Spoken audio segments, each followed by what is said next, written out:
Christy, kamusta ka na? Pasensya ka na kung ngayon na ako dumating. Kasi yung isa kong kaibigan, dinapuan ng lagnat. Tinulungan ko muna sa magpagamot. At saka nag-isa at sinamahan ko na rin.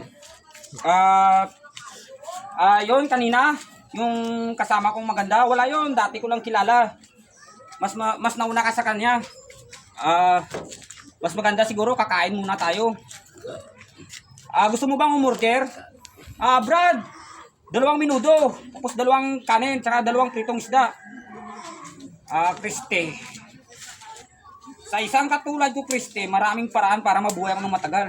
At saka inumpisaan mo naman ako pagka-sermon mo.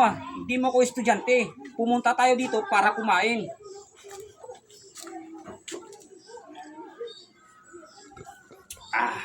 Mukhang masamang lasa yata dito ng kape. Inaantok ako.